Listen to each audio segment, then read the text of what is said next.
Inside Story Uganda. Real source of political updates. Zachali Mugole mu kibiina kya NRM mubaka wa parliament akiikirira Maokota South wali wano.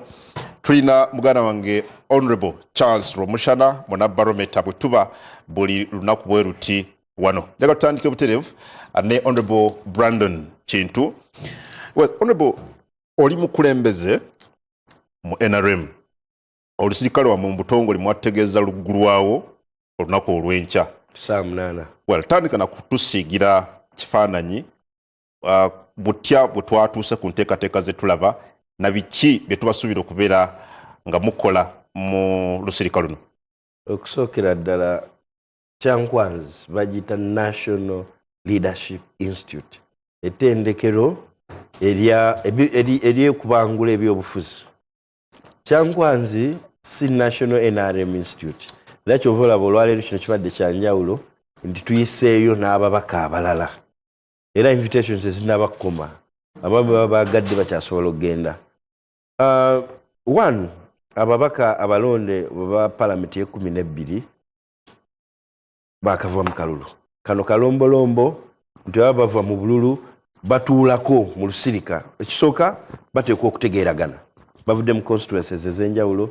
Ekyokubiri babadde tebannaba kutuulako wamu n'okutegeera twabawa kaadi yaffe naye bategeera kiki ekirimu.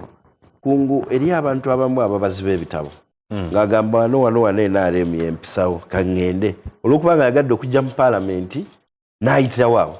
Kakati omuntu oyo ayinza okuba yayitawo naye tannaba kutegeera bulungi kunnyikira bigendererwa bya National Resistance Movement.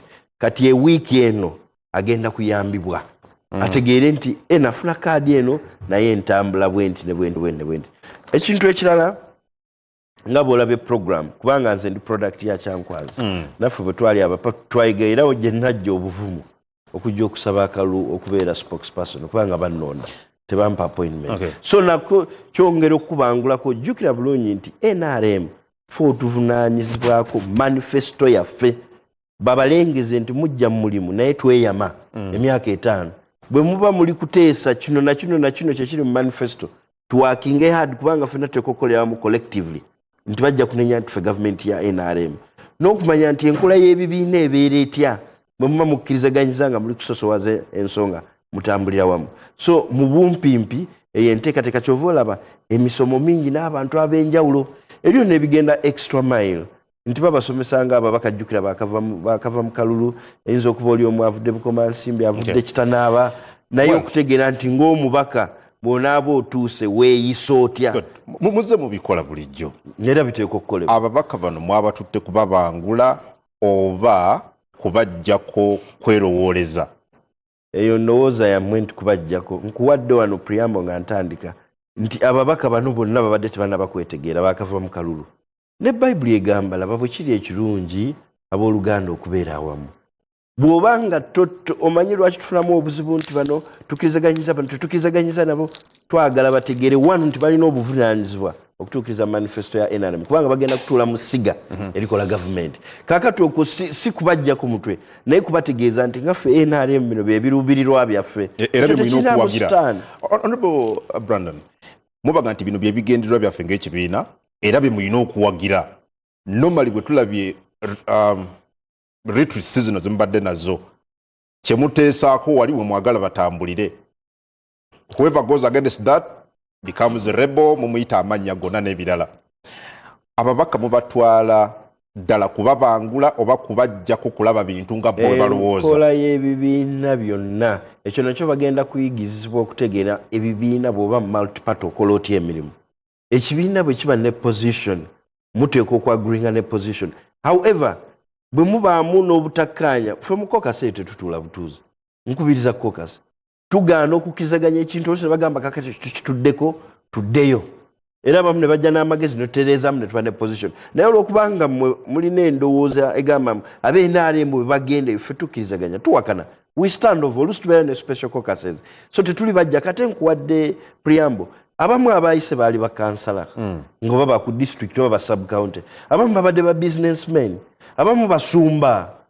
So kino bwawe bw'omukisa obutakola nsobi nti mutegeere enkola ekyo tokiraba mu kizibu kungu nze bwe mba nsaba juzi wano mu Easter nabadde nva okusaba misa entukuvu nga Kristo azuukidde ne ntuuka ku round eya mulungu nasanze omukyala nga akutte Bayibuli ngamba Yesu akuyita teyabadde na musango yakoze nva kusoma misa naye ali kunzijukiza bano babadde politics kakati babadde basaba obulu mu bibiina ebyamalwa tuli kuzina mu nigiina tuli kuzina mu mikolo kakati yo muvudde mugenda kola mirimu. Honorable Brandon mulina wiki namba n'ababaka bano nga muli nabo ekyankwanzi oli agala kwebuuza bino byonna byendaba wano ku lisiti ebigenda okuteesebwako ne byemugenda okubaganyako ebirowoozo ababaka ba palamenti bano banaavaayo nga bakyasobola okwetengerera mu ndaba y'ebintu ekyokubiri banaasobola okuvaayo basigale nga bawuliriza nnyo abaabalonda okusinga ekibiina.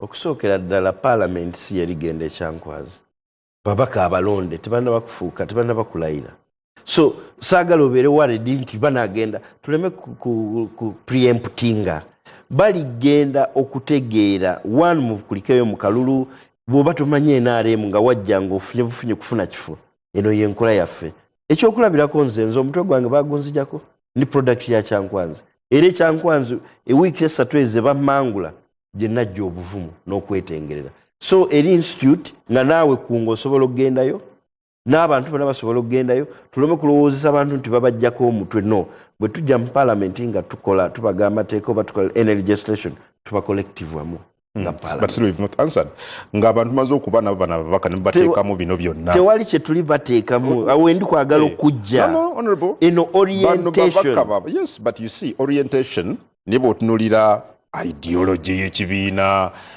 exactly bano babaka b'abantu the representatives of the people basuubirwa okukulembeza ensonga z'abantu abaabalonda as opposed okukulembeza ekibiina bye kyagala. Omubaka taba na manifesto era ogwo togenda nga kwesimba n'ogamba mugenda bakolerawa ogenda kujjawa bano balikola ku manifesto ya National Resistance Movement so bateekwa okugitegeera era eyo National Resistance Movement emanye ebizibu by'abantu kyovola watu watutte ensimbi paka ku kyalo ebyo byebizibu by'abantu kyabayisiza aba opposition bwebanga orientation ya babaka ba NRM kakati wantu twagadde obalaga nti tuzeewo Uganda empya eriyo n'omubaka w'e Masaka agamba nti NRM stooka mpya enkola empya nti opposition n'owa NRM ng'oggyeko nti watudde wano ne vice president tekimala komano tukyasobola okukolera wamu gwe toli mu buyinza naye leero babatuwadde alternative budget so bali tu alternative nti tutuule kubanga at the end of the day bano abali mu buyinza emyaka 5 bateeka okutwala Uganda maaso weetaaga collective effort nabana ababaka baba mu parliament ng'oggyeko nti opposition bwe tuba tuteesa tusesesa wamu ng'eggwanga. Mbidde tukwaniriza NRM yabadde eyita in fact leero mbadde nkusuubira okuba ng'oli kyankwanzi ogenda okubugiriza president wo Honorable Norbert Mao eyatuuse ddera agenze agati mundabe ŋŋenze nkulaba wano tewayitiddwa tewayagadde kumuwerekera Mao ogenda abadde position ya DP kiri kiti ekyo waliwo list eya invitations omuli ababaka aba NRM abayiseemu omuli ba cabinet ministers naye nga nabo bayiseemu mu constituency zaabwe Honorable ali mu kiti ky'aba cabinet ministers ate abawangudde seats zaabwe ze beesimbyeko tewaliwo special invitation yabaddewo ng'abantu bwe bakitaddewo nti kiri special naye Honorable Mao ali mu cabinet era mu ngeri eyo mwe yayitiddwa. Honorable Brandon sitegedde bulungi bwannyonnyola kintu kino simanyi oba amanyi nti wajja kubawo induction ya parliament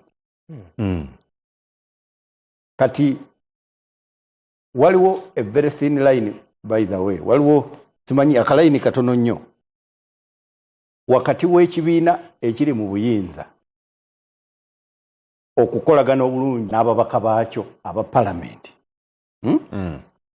ate netteeka oba enteekwa requirement eya good governance okubeera nti ate parliament erekerwa separation of powers ne babeera nga basobola okucekinga gavumenti. Kati Honorable Brandon kyalina okuba nga amanyi wano kyeyanditubuulidde n'atuyamba kwe kutegeera misomo ki egigenda okubeerayo, tutegeere IGG gyali agenda kusomesa kati IGG anaabeerayo, CID departments ezikwata ababbye ezikoze eki bagenda kubasomesa ki, ani agenda kusomesa ideology, tubeere nga tumanyi bulungi kyebagenda okuganyulwamu, si kukuŋŋaana bukuŋŋaanyi ne bababuulira nti mukwate lino. Ffe twetaaga kutegeera kkubo lye babagambye okukwata. Kyabadde alina tuyambako ku ludda olwo orientation eyo egwa mu tuluba ki tubadde tulina okutegeera ebibuuzo topics ezigenda okusomesebwa. Bagenda kusoma ku integration, bagenda kusoma ku kati nga bagambye ideology, ani agenda ogisomesa ideology ki? Nasanyuse nnyo onawansi bambi bwe yazze kubanga gwogenda obayambako bwolaba interjection katufuna information ya Rumsha bw'oba wakuba sente za gavumenti sala amagezi tebakukwata tuswaza kati omanyi kibadde kinkola obubi bw'osoma bwoti manifesto ya NRM ekugamba nti the National Resistance Movement is ideologically multi-ideological. Kati abantu abakola policy direction eya NRM government balina okusinziira kwa ideology yaayo. Kati bw'ogamba nti ideologically tuli multi-ideological bakole ki? Abanga omulalu akasuka amayinja nga buli kyokutte ogamba ye target tekisoboka. Wateekeddwako okubaawo omusingi gwe tutunuulidde private capital oba twagala kukola welfare state, twagala gavumenti yebeere nga yeyina ebintu, twagala sente zibeere mu bagagga batono nga nnyingi nnyo bakole industries abantu bafune emirimu, oba twagala buli muntu abeeko n'akasente volume of transactions zibeere nnyingi. Esi zonna ideological anchor chains. Omuntu olina kubanga gavumenti eyina weesonze oba babirina mwaba bagenda okusomesa babirina kubanga katono nnyo honorable Todwong ne honorable Namayanja bwe baali boogerako eri abamawulire recently ku nsonga yemu baayogera ku bintu ebiwerako emitwe egigenda okusomesebwa ababaka bano omuli number 1 NRM ideology, number 2 governance, number 3 regional geopolitics, number 3 national security, number 4 political economy with emphasis ku Mozambique nebirala. Kati does that answer your question? Kakati ekyo it looks at my question but the answers are not clear paka nga batubuulidde nga tulabye ebiriyo naye ngezo topics nungi nalabako ababaka ba parliament nga babuuza gavumenti lwaki ekoze deployment mu South Sudan mu 2013 ndozojjukira December awo okuva December 13th SPLM yatandika delegates conference yaayo 14th 15th 16th Riek Machar ye n'atambula n'agenda nga bamujolonze ku method of voting. Singa gavumenti eno teya deployinga South Sudan mu nnaku ezo zokka essatu abasuubuzi abaali bafiiridde ku nsalo nga beewoze edda ssente ne basaayo ebyapa batwale ebirime bandibadde kati baafa. Naye wano parliament yabuuza ani abawadde olukusa kakati ebyo beetaaga babibasomese bamanye nti mu geopolitics waliwo ebintu ebirina okukolebwa gavumenti n'eryoka ereeta ne mubiratifyinga. Invitation yabadde extended n'eri ababaka b'opposition tetunnaba kuwulira baconfirminga kugendayo. Waligenze singa obadde mu parliament? Nandigenze n'okusomesa n'ensomesa ninayo nange byensobola okusomesa. Ideally national leadership school yandibadde yaffenna. Simanyira lwaki ebeera restricted to a party.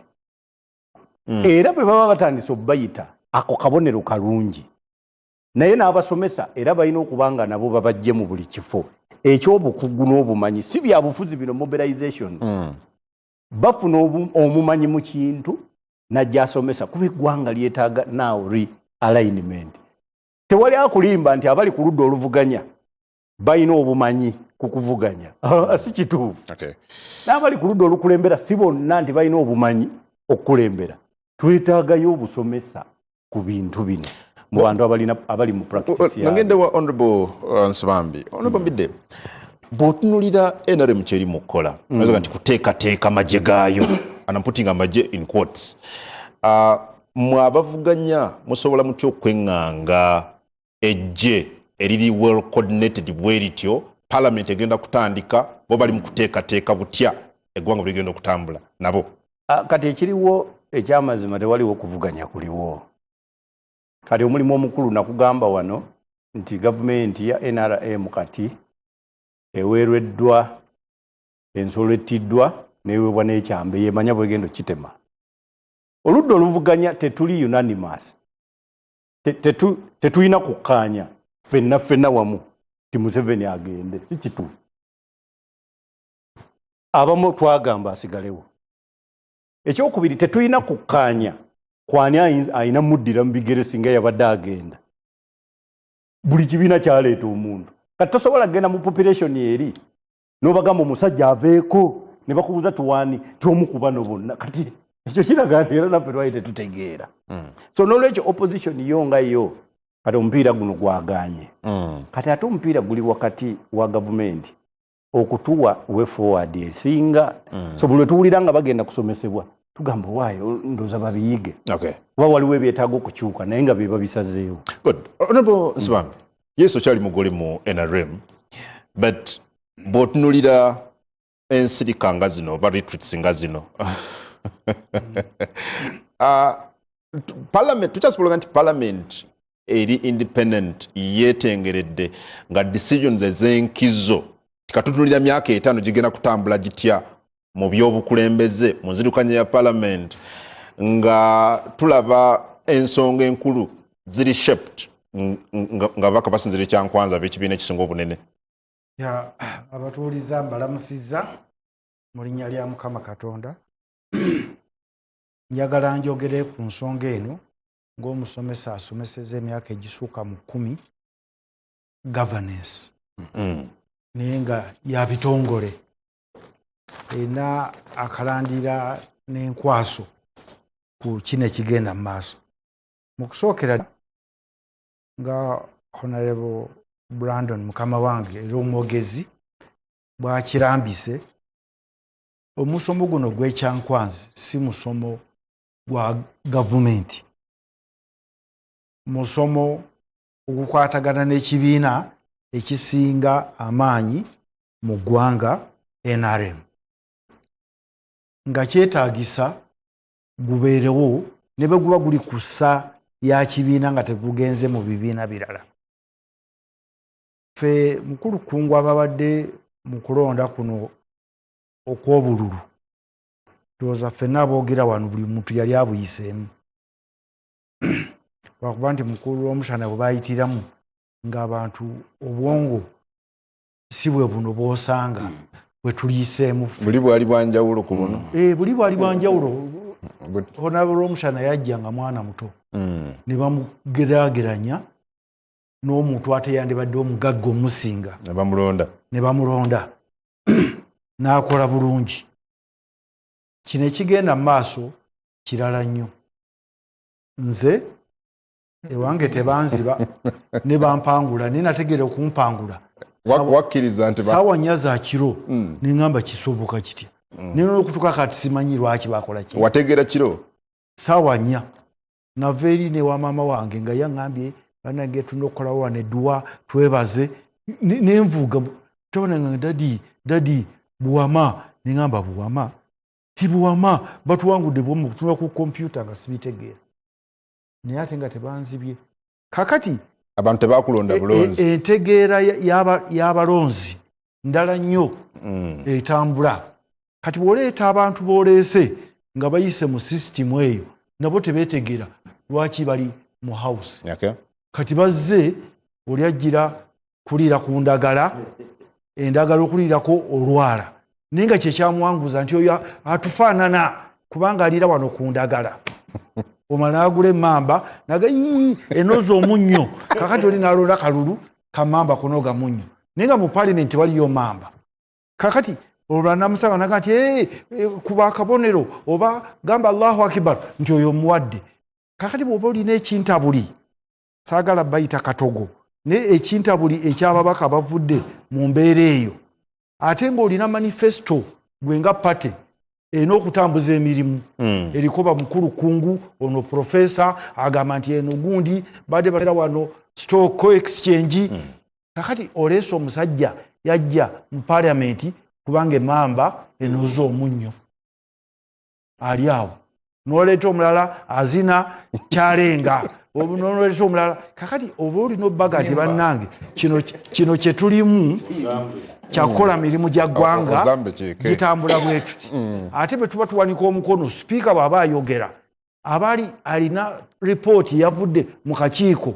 bw'ate toyinza kulaga nti ate akakiiko ze nazereeti ng'enkuba etonya so kirungi nnyo nnyo nnyo lwakuba ennaku ze bawadde wiiki tezimala naye era zikuwa ekifaananyi nti kati oli mubaka wa paalamenti oli mubaka wa ggwanga ovudde ku by'emmamba ovudde ku by'okuliira ku lulagala ovudde ku by'okugaba ssente ovudde ku by'okukola enguudo ezo waliwo ekitongole kibikola ki so nze sifaayo NRM nga pate yawangula ate nze nkimanyi bulungi teyabba bululu ekyo kyonkyogera kubanga tetwalina tare center eri gye twali kumanya obululu bwabbibwa kati abantu bagiwawa mu mateeka bano bamukulumbidde bakiyita de facto and de jure kati yeriwo mu mateeka yena okutambuza emirimu ena okugitambuliza mu bantu kubanga NRM ng'ekibiina tojja kuleeta kitawo ekyenRM manifesto kyogera kati bano abantu beetaaga ne bagenda wabula akabulamu akatono Ogaire retreat yeetaagisa era kirungi nnyo. How about abalowooza nti ababaka bagendayo to be brainwashed? Nakyo si in fact nalabye omubaka wa parliament Honorable Tinka Simire senior member ndowooza kati mu kibiina mu parliament but ne mu NRM waruddemu yaga nti ekibeerayo kuba yabeerayo era abadde ebbanga lyonna ekibeerayo and I'm using his words verbatim kubatiza babaka mu ddiini ya President Museveni ddiini kuno kubatiza kwennyini ya President Museveni wa NRM yaga President Museveni nze sibeerangayo naye bwe kiba ekyo ate ekyo kyawufu naye Tinka Simire okubabatiza mu NRM ideology tekina mutawaana mwagala mubeere ne collective position kubanga abantu ab'eggwanga lyonna gye baagula manifesto kakati ffe obeera n'obuntu bw'obutono bu manifesto bw'obutono ne by'osuubiza n'emmamba na biki kati olina okunyikira mu ddoboozi abantu lye baagala okukola emirimu kirekawo abo baakulonda honorable kubanga abaakulonda sebo tobavuddeemu waliwo mu parliament tulina ebintu bina waliwo gye bayita woyogerera mu Luganda sikimanyi public jiranja kuchukua jiranja kuchukua ekyoluganda matters of public whatever importance nojja gwe n'oyogera ekikwata ku bantu bo naye waliwo collective 3 pillars zirina okugenderako ezitambulirako okutematema keeki okukola amateeka ne kalondoozi ebyo byonna bikwetaagisa okumanya nti kyewagenda okukola si kuzina amazina kakati ekyo nze sikifaako bwe baba nga brains obwongo babukoze eki brain washing obwongo nga babutadde nti tunuulira NRM kubanga ye manifesto abantu gye batunuulidde okitegeere nti bwe buvunaanyizibwa bwo si kweraga si kukola ki kwambala masuuti nja kudda mwami Romushana ensirika nga zino zongera kunyweza nfuga ya bibiina bingi oba kunafuya nfuga ya demokrasia nkuluko Katonda w'amaanyi Katonda wakisa kakati tosobola kutegeera kyankwanzi nga totegedde the story of the National Resistance Army gitandikire kumpi 1986 bwe yawamba obuyinza obw'abantu kinana mukaaga iye buyina yawamba obuyinza ate obuyinza obw'abantu now iyo ye NRA ekola retreat si kibiina this retreat ya National Resistance Army Not the party? No. Bobo tunulira all these groupings mu Tarene Parliament, bobo tunulira strategic security. So bineyo nebera biyambako the argument bikolera strategic security. But the strategic security of the National Resistance Army 1986. Of course, there is another spiritual angle and its deep knowledge. Chovalaba joyitanali teri ruvumbura Erikyankwanzi. teri ntungamo teri guru teri somewhere in teso erikyankwanzi and kyankwanzi kitegeeza ki actually jagalo gero tunone ku sente ujja kulaba omukazi namukulaga nga ine inkwanzi mu bulago beads walago Mbira. nga tunula Kongo all those are telling so kyankwanzi kivadda mu bachwezi kyaliwo mu biseera by'abachwezi kati tebagenda kukoma kyankwanzi bwe baba kyankwanzi balina kukola what you call a trek TREK trek bajja kutambula mpaka bamuka omugga Mayanja kati ekyo nakyo kikulu nnyo okwambuka River Jordan because it is baptism. Mayanja si eyawula Kyankwanzi ku Nakaseke? Ogenda Ngoma. Baba bagenda Ngoma. Ova Kyankwanzi n'osala n'odda Ngoma mu Nakaseke. Ng'oyambuse? Lusiru Mayanja? Yeah. Kati bw'omala kwambuka then n'ogenda Ngoma. Ku lwaki bayitawo Ngoma? You know Ngoma? The drums. Yes. Those are symbols of power. Ku lwaki bayitawo Ngoma? Then ogenda olonde Nyangoma, olonde Nyamutoro. It's a long story, but bw'oliba olina obudde tuli kinyumyako. So kati bw'aba n'atuuka Engoma, Nyamuyonja I think, yes, bw'aba n'atuuka Engoma, bajja kufuna ebiseera bagende mu nte, balambule ente. Kati nazo ente ezo olina okulaba ente gye bagenda okuteekako emphasis. Yeah. Kati ekyo kankirekerawo. Now, bw'oyita mu mukolo ogwo newanga oli musomesa Nsibambi ovayo okyuse. Bagamba 5 bw'ogattako 2 zibeera 7 otolaba nti zibeera 4. You change. But that's for another day. Kakati, but you see, so Mukulumbide agambye that NRM is multi-ideological. The NRA is multi-ideological. Bide, you are incorrect. The NRA is mono-ideology, but multi-participatory. Constitution. That is what it says. You read it. And it's a reaction. It's a reaction. Ngai yisibo otunulira kino. Byonna byala ebingi byebawandiise. They are a reaction to criticism. Because waliwo criticism by 1995 utabeerawo mu CA that the NRA was mono-ideological. Kati kwe kuchiddamu bwandike no, we are not mono-ideological. No. NRA is mono-ideological. But you can come and and participate. That's okay.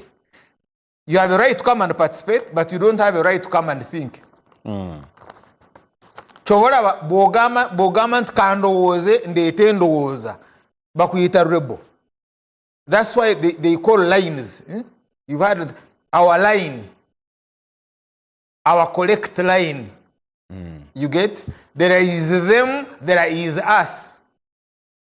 Them and us. And us. So oyina okudefininga, oyina okunoonya engeri gy'obeera nabo, not bo engeri gye babeera naawe. So if Kyankwanzi was because they're not going to Kyankwanzi to crystallize a thought, togenda Kyankwanzi nti ono avudde mu mamba eyingidemu omunnyo omulala avudde vimba nti kati mutuule mubeere ne thought emu mukubaganye ebirowoozo mujjemu idea ekirowoozo esinga mugende nayo waveemu idea no si kyekibeerayo no kyekibeerayo kati ekibeerayo that's why you see it's called mugenda kusomesebwa kubangulwa kale katwale okusomesebwa someone is going to teach you bawuliriza mwamiru mushana batula butuzi ne bawuliriza bo tebakubaganya birowoozo ati nkugambye NRA because NRA nagiyingira ate ffe wetwayingirira nga tewali na bibiina ebibiina nga weebiri naye nga tebabikkiriza kukola yenkola then abaali munda ne bagamba no but let's do this kale katubejjeko so kakati oze that's why you see mukulu Brandon akugambye bano twabawa kaadi yaffe ate ompootya kaadi nga nze nannyini you see okubwembeera mu kitabo nga ndi registered ndi member it means ndi nannyini kibiina yes kati nsabye ndi nannyini secretariat mukozi wange nesimbye ewaffe abantu ne banonda mu kibiina ng'ene empangulo atuwakanya you get so tompadde card because I've won the card from our members simanyi obontegeera so you should be saying singa kibadde democracy and kibiina wano balonga the owners bagenda kusisinkana bananyini bagenda kusisinkana babeere mu lusirika then beebuuze tutambula tutya that would be okay but here bano bagenda kubajjukiza temuli bananyini you are not owners you are a property muli bakozi you get bwebanga temugenda kugobera line then we will mark you temujja kudda mu kalulu akajja so that's why they say party position ogituukako otya now there is another area which mukulumbide gyaleese ngoddamu agambye nti you see bwe kibanga kya kibiina ekibiina kiina bibiri kiina cabinet because ne cabinet naye evudde mu kibiina right then kiina ne parliament so singa nti ekibiina NRA ebadde y'abana abagenda okusisinkana then yandibadde eteesa tugenda kukola tutya kulaba nti ebirowoozo ebiva mu cabinet ebiva mu permanent secretaries bigatta ne population kyeyagala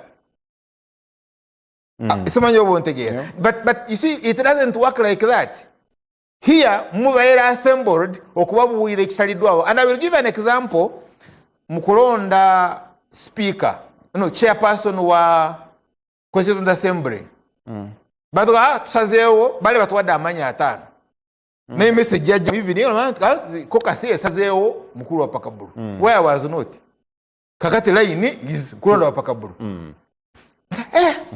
kakati ate engeri gyesazeemu wa Pakabulu tetugenda kulonda deputy ng'ava mu Eastern so tetukyalonda mukyala kalala mbatinze gwenjagala nawakokasi esazeewo katugenda kulonda Victoria mwaka. So now the question was, mwabakokasa abatudde twabalonda ddi? When did we elect you? Ntugende mutule mukokasa munsalirewo. Yeah, kati twabera ne contradictions ezo mu CA because tebatwala kyankwanzi kutusomesa. Thank you. Kutusomesa nti waliwo bannannyini abatula mu kokasi. Actually by that time Bidandesali ne Maria Matembe. Ate bo bali in the smaller caucus according to Bidandesali. Nga bo balowooza be bananyini bajja ate kutubulira fe abali mu caucus a smaller caucus sat that's Bidandesali and decided tetugenda kuyita mu referendum nga tukomyewo bibiina tumubuuza mubaddeyo nani Maria Matembe naye bonna kati mbalaba bali awo wabwere nabo bakaaba so until we all realized nti NRA ya family it's the family bwesala want time limits ziveewo age limit evaawo magezi will bring in the motion kati ne weesalira weddewo ojja kuwulira nga njagala kuddawo omwogezi wa Kabonda ayogera okujja but therefore okusinza kukunnyonnyolako kyankwanze eno ddala somero lya No. byabufuzi oba No. political command center ya NRM? kati somero syllabus ki koze somero liba ne basi National Leadership Institute webatugamba. agagomanya kati tuyina institutes nyingi ezisomesa ebya public administration wamu n'ebirala we have them kati oba ogamba nti lino somero lino okubanga kati tuyite syllabus what you call syllabus what you call content then n'abakugu mu content eyo n'engeri gye bagenda okulaba nti by the end of this course omuyizi ajja kuba ayize bino it doesn't. So what is it? What is it? I've told you it is bananyini, the owners of the NRA. Bagenda kubabuulira this is the line. Honorable Brandon, ekintu kyammwe bakikuba mu bituli. Njagala kusooka kutereezaamu Ramshana. Ndowooza Kyankwanzi gye baalimu eyaluli yakyuka. Lino ttendekero lina ne leadership.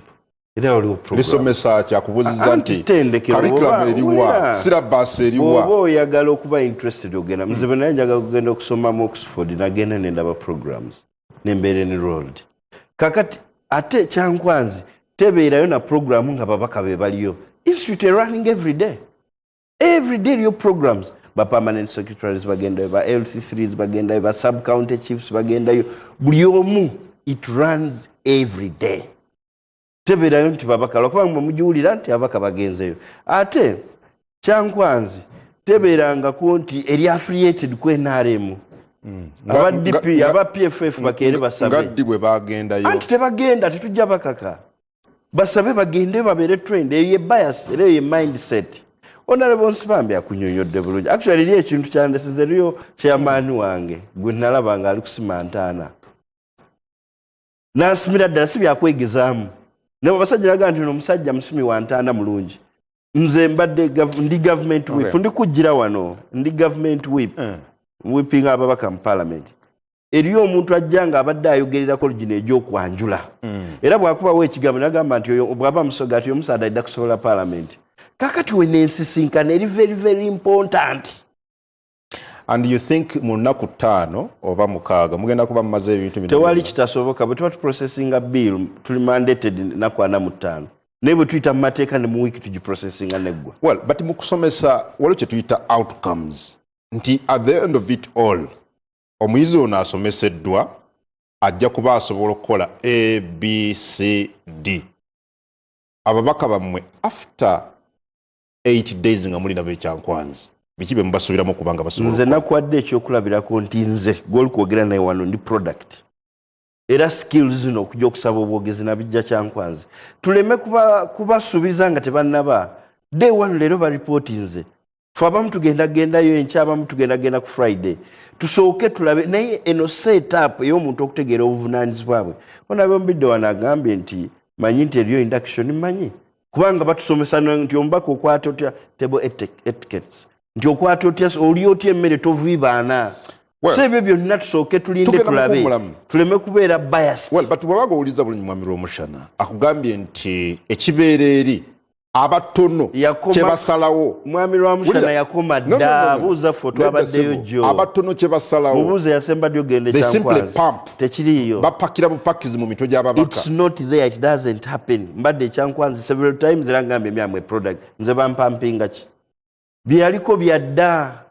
Yakoma ddi ogende Kyankwanzi. So tuli kuwulira ebiriyo kati. A full program in set with administrators and they are all professional. Honorable ngenda mukumulamu. Ndabye ngo inache. Waliwo mbadde njagala nnyo okubuuza muganda wange ono. Waliwo Public Accounts Committee mu 2011 eya Parliament. Yali ekyazizza State House ne bagamba nti bagenda ku restructuringa Kyankwanzi eyo. Mu ngeri ya public spending ekwata kwani yani oyina ku report empya kwani na nyiniyo ya government ya kibiina kya NRM ani afundinga National Leadership Institute ya government si kibiina kya NRM. Kati government yagenzeeyo a facility eri openinga bona asabe Makerere Hall n'ogikozesa ne mobile conference ya DP. So it's a facility eri awo osobola ogisaba n'ogikozesa nga bakozesa kololo. Katani yasasudde. Ekibiina we subscribe. Tulina. nkwadde Ekibiina we subscribe. Kati ebyo bye bintu ffe bitwagala. mukulumbidde mpadde kungu document program gye bagenda okugira kyankwanza Eri wano yonna neyanaalina. please ate kwayidde offer to eat bwagambye nti naakagendayo kati osimayo sigendayo after breakfast I think that was first day on 8th between at 9:15 olunaku lwenkya a protracted people's struggle unpacking the history and ideological principles of the national resistance movement by Honorable Major General Matsuko. You get? So, lwaki mbadde nkulaga Matsuko agenda kubatwala in that protracted NRA struggle. Kati osome ne section 6 eya NRM constitution njikuweereza. Naye eyogera ku ideologically multi-ideological. Naye muzimu bw'ogamba nti oli multi-ideological n'otanaming ideologies ezo. Kitegeeza anarchism, fascism, zonna ziri omwo. Kyemenenga mukulu Brandon, what I'm raising, I have evidence. Ndaba their political thought. Gye bakutwalira siko ogenda okusomesa Masuko yagenda okusomesa about NRA. olutalo lw'ekiyeekero Nge bwe byagenda ya ideology endowooza yaabwe okuva nene Luweero. Kizibu mu ki okumanya gy'ovudde n'ebibadde mu nsi yo. anti Tetugamba nti kizibu naye bw'otunula emabega n'otandika otambula eyo gy'olaga. Ffe twagala nnyo okutegeera gye tulaga. Gye tuvudde is not in contention.